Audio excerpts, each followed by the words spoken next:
Okay, I'm gonna do a reading on KATSEYE because there's been some speculation that Manon is being pushed out of the group or mistreated in some way, or that there's drama behind the scenes.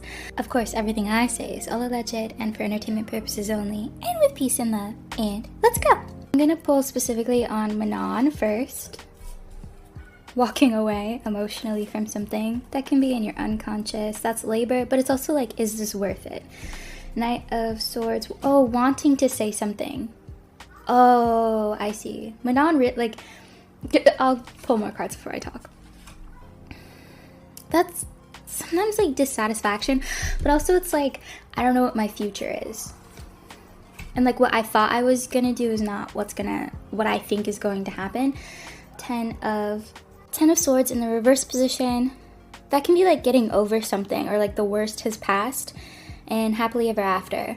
This is so interesting. Okay, so the first card we got was the Eight of Cups, right? And that's walking away from something, especially emotionally in the unconscious. It's also kind of like doing it in like the cover of night. So it would be like something that they don't want fans to know. I think they're not hiding something as in like something bad is going on, but whatever is happening behind the scenes, I do think there is something happening behind the scenes. I've been seeing this for a while, but whatever it is, they don't want that to get publicly known. But I think Manon is genuinely questioning not her position in the group in terms of like, oh, like, do I belong? Do they not want me?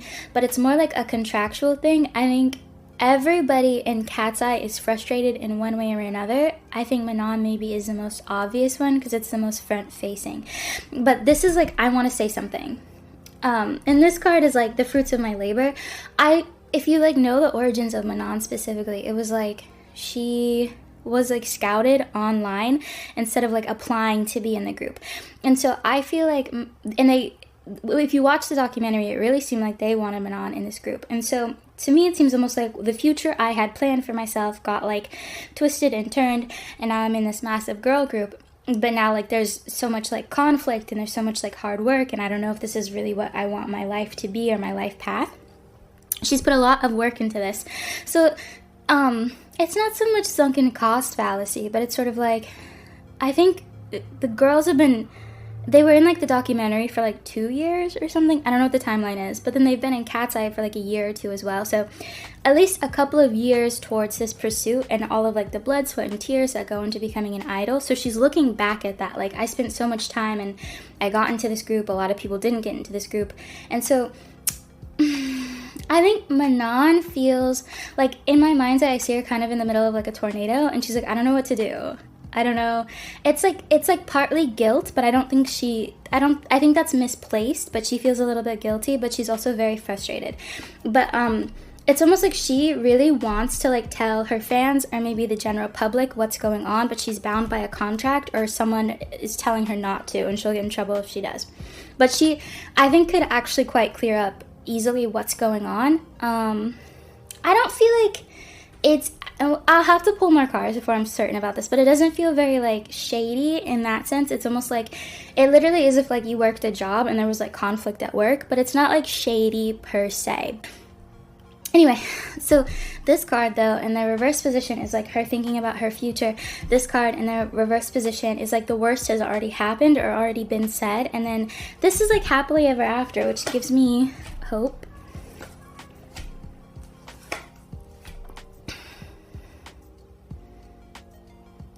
I feel like I do think it's these two cards together are really funny because it's like people, if you're in like the KATSEYE world or the K-pop world, you've probably heard some of the rumors of like mistreatment or like what's going on.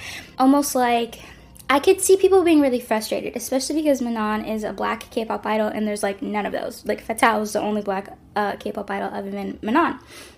So I think people are very upset that she's like being kind of sidelined, or seemingly so. But I think it's sort of like things are being made to be more grand than they are, if that makes sense.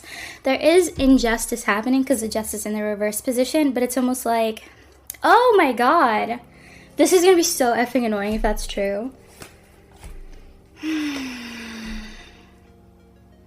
This isn't okay.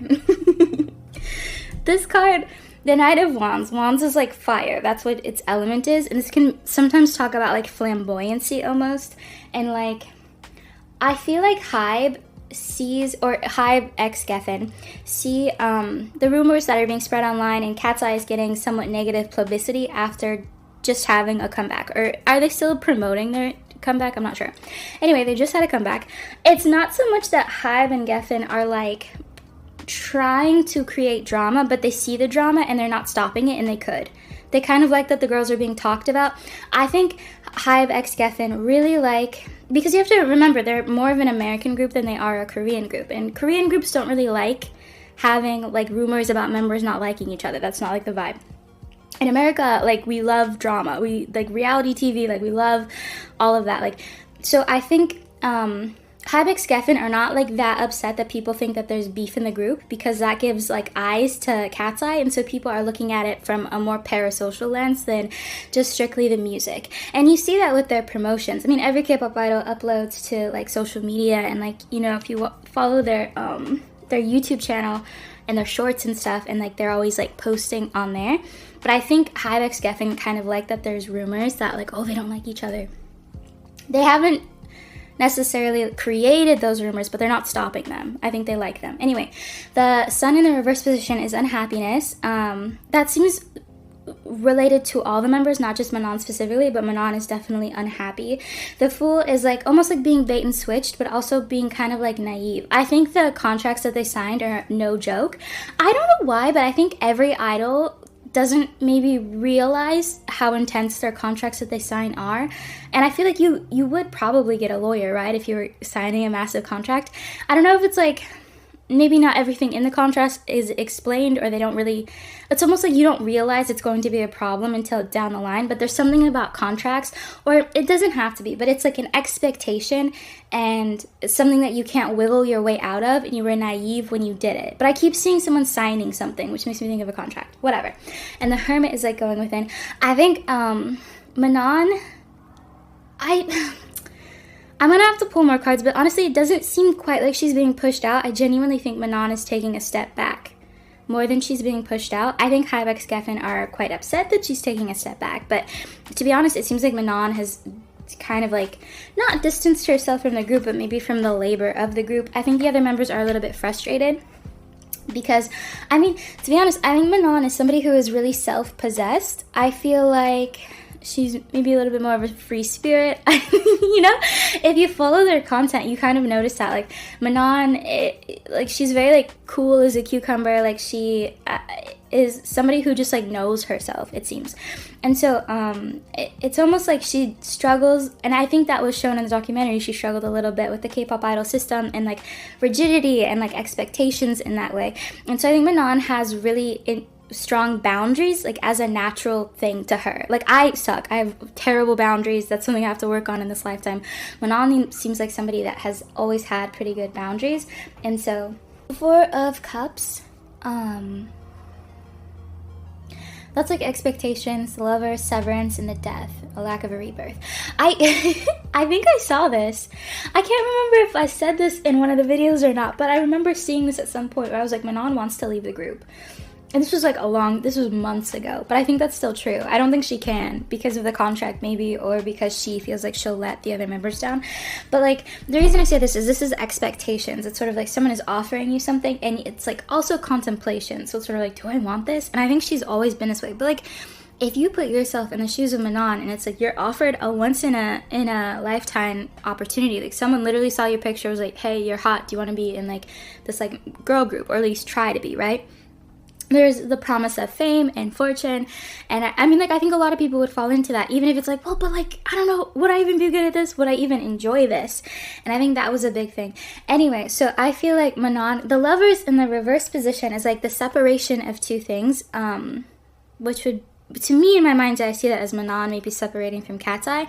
But the Death in the reverse position makes me think that that's not going to happen, because the Death is like a lack of a rebirth, or a lack of like transcending or leveling up or change. And so I feel like she does want to leave the group.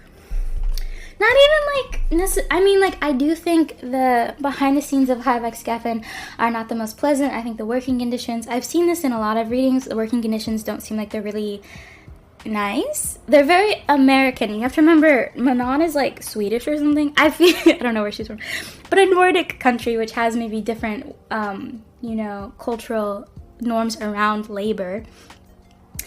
Manon doesn't, it just doesn't, it's not even 100% a beef thing. I'm not gonna rule out that there's not beef in the group, because I low-key kind of think there is, but for Manon, it seems almost like, I think she is really like trying to find herself. She's like in her early 20s or maybe mid 20s, I'm not sure.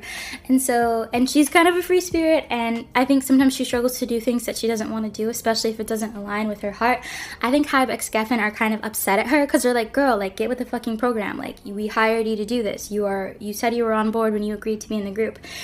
And so I think they understand that Manon makes a lot of money, so they're very upset at her because it's like, you're the center, people notice when you're gone, people love you, you're beautiful on camera, you have enough talent. I feel myself getting like frustrated, but I'm not frustrated, it's like the energy, because I'm like in like Hybe X Geffen, and they seem like really like I feel like shaky and frustrated. It's like, why can't you just do this? But I'm not mad at Manon. I respect her. But it's almost like Manon, like, I think she is like required like time away, or is taken time away. And I think the other members of the group are also like, you're fucking with us, because it's like, we're a 6-member group. Like, what are you doing? The 5 of Wands, that's like petty fighting. The Emperor in the reverse position is a lack of power. And the 5 again, in the middle of something. Oh my god, these two cards are super similar to one another. This is like fighting, and this is like fighting. And the Emperor in the reverse position is disempowerment. I think there's a lot going on behind the scenes at Katseye. I want to pull a card each for each member to see where they're at. One for Manon. This one is going to be Daniela, I guess. This one is going to be Lara. And then I'm trying to remember Yoonchae, Sophia, and Megan. Yoonchae, Sophia, Megan. And I said this was Lara. Okay. Manon is the moon, that's a secret, but that's also just keeping things undercover or hidden. It makes complete sense, like what I mentioned earlier in the video. I think also it's like you have a dog and you have a wolf right there, which is like your more social side versus your more wild side. I think she's trying to contend with what she wants to do, like if she wanted to be a painter, for example, not like so much in the spotlight, or a K-pop idol, and it's like, well, what am I expected to do versus what I want to do? And then this can sometimes talk about the evolution, because it's like a lobster, you know, coming out of the water and becoming a mammal, whatever. Anyway, and also the towers can be a conversation between your conscious and your unconscious, whatever. So Manon's going through it behind the scenes. I said this was, I'm so sorry, Daniela. This is Daniela. Fruits of my labor. Daniela is working hard. She is a hard worker. I think Daniela is maybe the most equipped to be like a famous, or at least in this type of environment, which makes sense. Daniela, if you watched the documentary, did like ballroom dance for like her entire life and was on like America's Got Talent or something. She's just someone who has a lot of experience in this arena, but also has a lot of, like, it matches her personality or work ethic. I would say Daniela is really thinking about her future. I think she's thinking about the amount of work that she's put into Katseye and this like field as a whole, and I actually kind of oh I don't know if this is super typical. I'm so locked in on there being something to do with a contract. I don't know if it's the contract that they have between Hybe X Geffen, or they're trying to work on like a new thing or side thing, like if they were trying to release a perfume, or maybe it was about the Monster High dolls or something like that. But I feel strongly there's something about a contract, not necessarily like renegotiations, although that is a likelihood, but it's almost like money, and it's sort of like, I'm not getting paid as much as I think I'm worth, or maybe what the group is worth, but this is specific to, like, I don't know, you know, sometimes, like, people get surprised at, like, the amount of money that idols make, and it's not as high as you would think. There's something about that,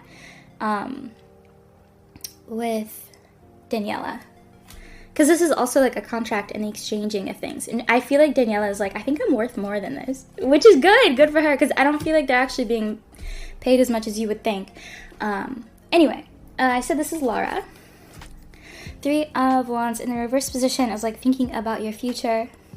It also sometimes can be about like ill-gotten gains, but I'm gonna pull more cards before I talk. The Hanged Man, that's a new perspective. Oh, I see. And then the Page of Wands in the reverse position. Oh, that's actually really cool. So for Lara, she is so deeply invested in the creative direction of this group. I think Lara is somebody that can't not help but self-express and be creative. I fuck with Lara heavy, by the way. She's one of my favorites. I just like how she is. She's so cool. Whatever. Lara seems like really invested in this. I think she might have been a catalyst or had suggested things with Katseye's pivot into like a different music sound and sort of whole thing. Because if you remember, Touch was way different. People were like, whoa, I predicted that I predicted Gnarly. Whatever. Unimportant. Anyway.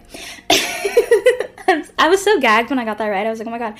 Anyway, I think Lara, she's really invested in the creative direction of Katseye and in the growth of Katseye. I think sometimes she doesn't have maybe as much faith in her company or maybe in the growth of the group or the direction of the group. It's not so much like she's insecure that like she's gonna get fired or they're gonna fall off, but it's almost like what her vision is and what maybe she thinks people are going to take the direction of the group are different. But she's like creative to a fault. I also think sometimes Lara can get a little bit bogged down. I think this was something that Lara also didn't really realize until she got into it. But obviously like K-pop idols are not the most like they're not the most included in like the creative direction of their group. So for Lara, it's like she has to be creative, and I think they do listen to the girls sometimes, but really not really. Like, there's people who are doing, like, the storyboard and, like, you know, like, the musical direction and things like that. That's not, like, what the girls are doing. I think Lara has to a fault. I think that's why you see her doing, like, little side projects a lot, like, releasing, like, videos of herself singing. And I think she's also really involved in, like, the shorts content as well. Like, she has to be creative. I could see her, over time, becoming more and more boxed in by being the person on stage and not also doing creative work like that. But that's Lara's chillin'. Love Lara. Okay. Oh no. This was Megan. This is Sophia. So this is Yoonchae. Okay, so two wands in their reverse position. That's so interesting because these two are very similar to one another. Lara and Yoonchae's cards. In the reverse position is like looking into your future and like being either unsatisfied or uncertain about it. But I want to pull more cards. It also sometimes can be like being caught between two things.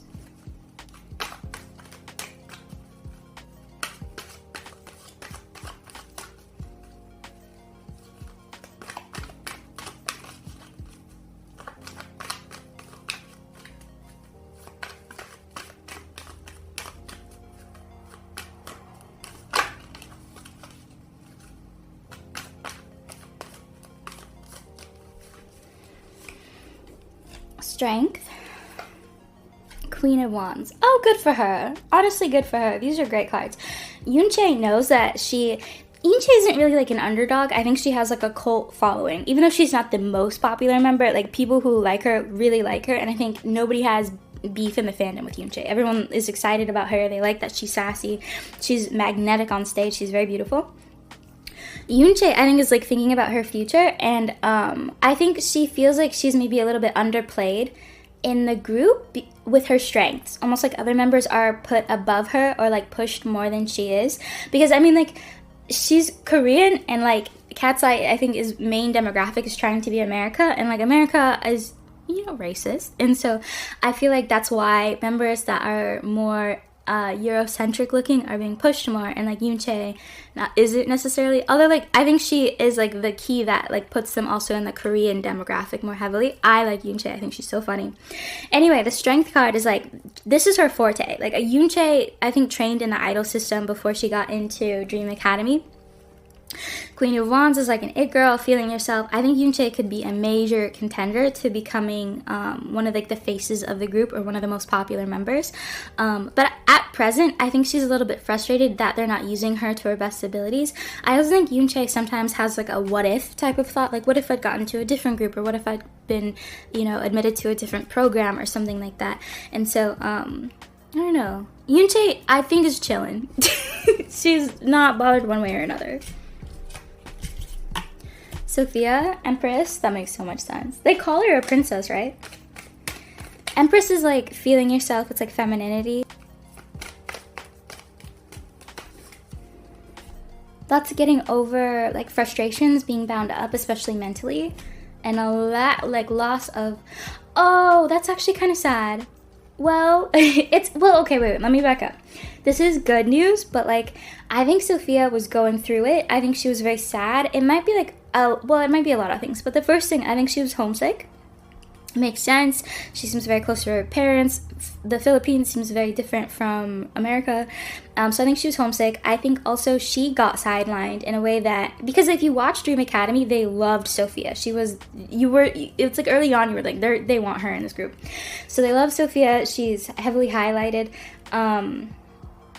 But like, and especially in Touch, she was like a major person in like the group. And in this last comeback, she isn't really like a prominent member. They weren't really pushing her that hard. And so I think that was like a whiplash for her, because she was like, oh shoot. And like, Sophia's like a solid member, beautiful voice, you know, work ethic like crazy. Like, she's like a solid member. I think and also I think during the hiatus, because like KATSEYE took like a year, they like took a year away, right? It was several months at least away between Touch and Gnarly. And so I feel like Sophia was kind of like floundering and lost and like, what's going on? I think she's unhappy. I think she's a little bit sad that she's away from her family. I think now, because we got the Empress, she's doing better. Like she's taking care of herself more. She's really like pampering herself. She's trying not to let, you know, mean comments that they get online get to her. I think she's really focused on herself and self-care.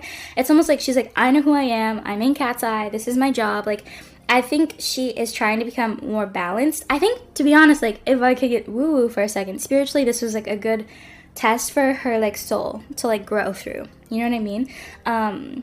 I think this will only make her, like, more solid and foundational as a person, because I think, you know, moving from the Philippines to America could be a little bit challenging. America's tough, especially because they're, like, based in LA, which is one of the tougher parts you could live in. But Sophia's like taking care of herself, self-care, love, which is honestly highly impressive given, you know, the job that they have. And this last one I said was Megan, which is the 9 of Cups, which is fulfillment and satisfaction. But I want more information. Oh, the Devil. I don't like that. And the King of Pentacles in the reverse position. What? What? Something's up with Miss Megan. Can I tell you something? This is so late in the video. I feel like a lot of people aren't going to get to this. But it seems like Megan seems like she is somebody that is very polarizing in the group. I think there are members who really, really like Megan, and I think there are members that have a lot of tension with her. I don't know why. Or like it's not like, it's like mutual. It's like they have tension with each other. I don't want to... I feel like I know who's who. I don't know. I get so antsy like saying who's who. Maybe I'll pull specific relational readings between them. But anyway, for Megan, her cards are crazy. So this is like fulfillment and satisfaction, but sometimes it can talk about like smugness as well. But I don't know if it's that. The Devil is being chained to something toxic or being a part of something toxic. Sometimes it can also be like you're toxic. I like Megan. I'm not saying one thing one way or another. But then you got the King of Pentacles in the reverse position, which usually always means like a high power man, but it can just be masculine energy. Usually it'll indicate someone who's at a higher up in like a K-pop company, for example. So it could be like the CEO of like Hybe or something. Because I think the CEO of Geffen is a woman, whatever. That one lady, Mitra, what's her name? Oh, I didn't like her in the video. I didn't like her in the documentary. Anyway, King of Pentacles in the reverse position is like somebody is dissatisfied, but it doesn't seem like it's with Megan. I think somebody is dissatisfied that maybe Megan is a member I think people think are very funny. She's really relatable. She's very like memeable, but she's not necessarily the biggest member, if you will, or the one that I think people are most gravitating towards is like, this is our main girl. I like Megan. I think she's very funny. I think they're upset about that. I think they want Megan to be bigger than she is, and they're trying to like push her. I'm not sure why. I don't know if it's like, I think it seems almost more personal, and it's sort of like, I like her specifically. It would be like if one of the CEOs of the companies were like, I like Megan specifically, and I want her to be bigger, and there's frustration about that or something. But the Devil, I'm so confused on why we got the Devil, because that can be like toxicity. But again, I don't think it's Megan that's toxic. It's almost like she's attached to something or someone who is toxic. It's slightly concerning, but I feel like Megan's aware of it and doesn't care. Can I say something? And I say this so respectfully. I feel like Megan is somebody that will kind of do what she has to do to get by. You know what I mean? Like, not like in a mean way. I would not say Megan is a mean girl. I would say Megan has a very specific personality, and I would say Megan is somebody who is incredibly driven, and she will do what she needs to do to get what she wants. You know? But she's like I don't know, she seems like kiki at the same time, like she's cute. So it's not like mean or ruthless, but it's sort of like, I'm gonna do this, you know, like driven. Anyway, and this is like giving and taking, which was why I brought up like somebody wanting Megan to be bigger than they are. So they're gonna try. I don't be surprised if you see them trying to push Megan more. I don't know, I feel that in some way. I don't know if it's going to be with the group or some other like side thing that KATSEYE is up to. I'm not sure, but there's something about like giving and taking, and I think Megan has gotten close to someone in power, or someone takes a specific liking to Megan and they're trying to get her something. It might not be related to KATSEYE, but it might be related to something else. Like maybe she'll get a side project. I'm not sure, but there's something so interesting and specific about Megan. Megan. Okay, the very last thing I want to pull cards on is I'm going to pull a relational reading between Manon and the members of KATSEYE. So you'll see in a second. This video is long as hell, I'm sorry. Game boy. Okay, so on the left will be Manon, and on the right will be the rest of the members of KATSEYE. And this is the energy in between. Oh, tension, okay. Higher self, literally, I'm so convinced, because in the reverse position, High Priestess is like being off path, like your spiritual path, your higher self. In some way, you're like off path or off balance, which makes me think that like Manon is sort of like, I accepted this, but I'm not even sure if I enjoy this or if this is what I'm supposed to be doing. The KATSEYE girlies got the Death in the reverse position, which is like not like changing in some way. And then you have this card, which is like grief, anxiety, stress. It can be depression, and the swords are going this way, so which would make me think that Manon has grief towards the group, but I don't think it's the members. I think, well, to be honest, I think there's tension, but again, I don't think they actively fight, you know what I mean? It's sort of like our personalities are like at an imbalance, whatever. But the Death in the reverse position, I really feel like Manon has stress about KATSEYE as like a job, as a thing that she does. Becoming more clear and honest. The Emperor, disempowered. We've gotten this card so much in these readings. And the Three of Wands, not being able to build something. The other members feel kind of like frozen. They're like, I think Manon has said, and I think she said this subtly at the beginning, and it's become a lot more like clear and obvious of like, I don't know if I would like this, I don't know if I want to do this. For Manon to leave, because like they did the whole survival show, and so it was sort of like she took somebody else's spot, quote unquote, you know, because there were 6 spots, and so if Manon leaves, it's sort of like, well, someone else could have, like Lexi could have, a girl in the documentary could have like taken her spot or something like that. And so I feel like she feels that gravity and that weight, but the other members are powerless. They're sort of like, we don't know how to make you happier to work with us. But not us, but like being KATSEYE, you know what I mean? They feel disempowered. In general, I think, again, the work environment that High-Vex Kevin has created doesn't seem super positive. I've seen it, I've said it. Manon got the Ace of Pentacles, that's a reward. The other girls got, KATSEYE as a whole, got the Page of Wands, which is a lack of fire, a lack of passion, and the Page of Cups, which is like creativity. It's also luck. It's also emotions. I feel like everyone feels oppressed in one way or another in this group. Probably the work environment, IDK, but Ace of Pentacles. I think Manon also does like the money she makes. I don't know if she was necessarily making a lot of money before she got into KATSEYE. I don't think she thought one way or another about it. I'm not sure how she made money. I think she might have been a teenager too, I'm not sure. Anyway, so she might have just been living with her parents or something, but she likes that she gets money and has more freedom in that way. I think she's someone that really values her freedom, but that comes at the cost of, you know, traveling around the world, but you're doing it because you're touring or something like that. Star. Giving and taking. The other members are aware that High-Vex Geffen really wished Manon would be who they build herself up to be and who fans believe Manon to be, because Manon also realizes, she's like, like how she got into this group is like super unique. She knows she's pretty, but I don't think in a conceited way. But she's like, yeah, like people always tell me there's something about Manon. She has star power. This is guaranteed. She literally could be like Beyonce. But like, I don't mean in that way, but like she could have like that sort of like awe-inspiringness that Beyonce has, even if like, you know, talents may differ or whatever. She has that thing, you know, that not everyone can replicate. Like Kylie Jenner has that thing where it's sort of like people are just interested in her naturally. Manon has it. And the other members are like, they see that and they're like, it's not favoritism, but it's sort of like they understand why Manon was pushed, why Manon got in the group to begin with. And the Fool in the Reverse position is sort of like everyone is growing up, everyone's developing more clarity about how the industry works, about how contracts work, about how they themselves work.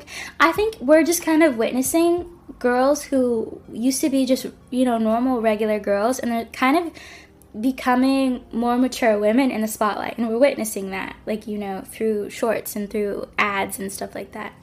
I know this is really interesting, but to be honest, I don't see direct beef, but that doesn't mean it doesn't exist. Usually I have to pull between two members. At any rate, vibe. Peace and love.